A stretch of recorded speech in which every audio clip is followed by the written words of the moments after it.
കേരള സർവകലാശാല സിൻഡിക്കേറ്റ് പിരിച്ചുവിടാൻ ആലോചന. താൽക്കാലിക വൈസ് ചാൻസലർ ഡോക്ടർ സീസ തോമസിന്റെ റിപ്പോർട്ടിന്മേലുള്ള ചാൻസലറുടെ നടപടി ഇന്നുണ്ടായേക്കും. ആവശ്യമെങ്കിൽ സിൻഡിക്കേറ്റിനെ പിരിച്ചുവിടാമെന്ന് ഗവർണർക്ക് നിയമോപദേശം ലഭിച്ചു. ഞായറാഴ്ച ചേർന്ന സിൻഡിക്കേറ്റ് യോഗത്തിലെ തീരുമാനങ്ങൾ നിയമവിരുദ്ധമാണ് എന്നാണ് താൽക്കാലിക വൈസ് ചാൻസലർ സിസ തോമസ് ഗവർണർക്ക് റിപ്പോർട്ട് നൽകിയത്.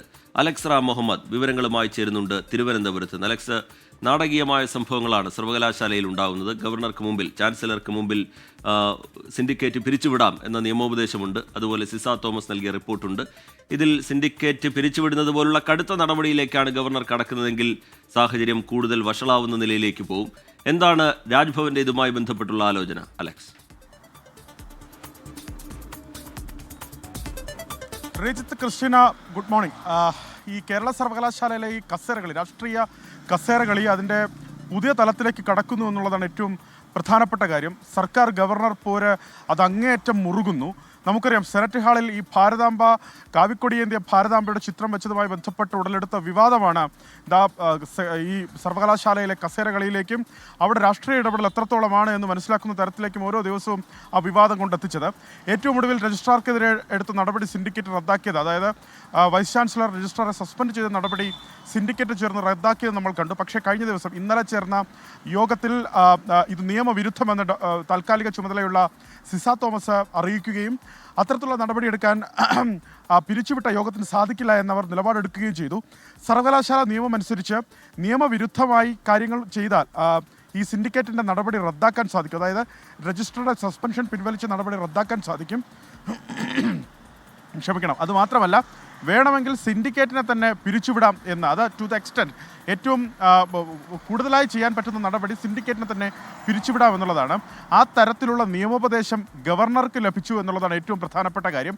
ഗവർണർക്ക് രാജ്ഭവനിലെ അഡ്വക്കേറ്റ് ശ്രീകുമാറും അതുപോലെ സ്വകാര്യ അഭിഭാഷകർ ഇതുമായി ബന്ധപ്പെട്ട് നിയമോപദേശം നൽകിയിട്ടുണ്ട്. ഗവർണർ ഇതിൽ സ്വീകരിക്കുന്ന നടപടിയാണ് ഇനി ഇതിൽ ഏറ്റവും ശ്രദ്ധേയമായ കാര്യം. രണ്ടു കാര്യങ്ങൾ പ്രധാനമാണ്. ഒന്ന്, യൂണിവേഴ്സിറ്റി ചട്ടം അനുസരിച്ച് നിയമവിരുദ്ധമായാണ് ഈ നടപടി റദ്ദാക്കിയതെങ്കിൽ ആ സസ്പെൻഷൻ ഉത്തരവ് അസാധുവാക്കാൻ ഗവർണർക്ക് സാധിക്കും. അത് മാത്രമല്ല, സിൻഡിക്കേറ്റിനെ തന്നെ പൂർണ്ണമായി പിരിച്ചുവിടാനും സാധിക്കും. ഇതിലേത് നിലപാടാണ് ഗവർണർ സ്വീകരിക്കുക എന്നുള്ളത് കാത്തിരുന്നു കാണണം. ഇന്നലെ വൈകുന്നേരം ഗവർണർ തിരുവനന്തപുരത്തുണ്ടായിരുന്നില്ല, എറണാകുളത്തായിരുന്നു. അദ്ദേഹത്തിൻ്റെ ആ സന്ദർശനത്തിനും ആ പരിപാടികൾക്ക് ശേഷം ഇന്നലെ രാത്രിയോടുകൂടി ഗവർണർ രാജ്ഭവനിലേക്ക് മടങ്ങിയെത്തിയിട്ടുണ്ട്. ഒരുപക്ഷെ രാജ്ഭവൻ സ്വീകരിക്കുന്ന നിലപാട്, ഇതുമായി ബന്ധപ്പെട്ട് രാജ്ഭവൻ സ്വീകരിക്കുന്ന നിലപാട് എന്താണെന്നുള്ളത് ഏവരും ഉറ്റുനോക്കുന്നുണ്ട്. ഈ സിൻഡിക്കേറ്റിനെ പിരിച്ചു വിടുന്ന നടപടികളിലേക്കൊക്കെ കടന്നാൽ അത് രൂക്ഷമായ സർക്കാർ ഗവർണർ പോരിലേക്ക് കടക്കും. അങ്ങനെയെങ്കിൽ അത്തരത്തിലുള്ള വാദപ്രതിവാദങ്ങളും ഈ ഉന്നത വിദ്യാഭ്യാസ മന്ത്രിയുടെ ഭാഗത്തുനിന്നും അതുപോലെ മറ്റ് പ്രധാനപ്പെട്ട നേതാക്കളുടെ ഭാഗത്തു നിന്നൊക്കെ ഉണ്ടാകുമെന്നുള്ള കാര്യത്തിൽ തർക്കമില്ല.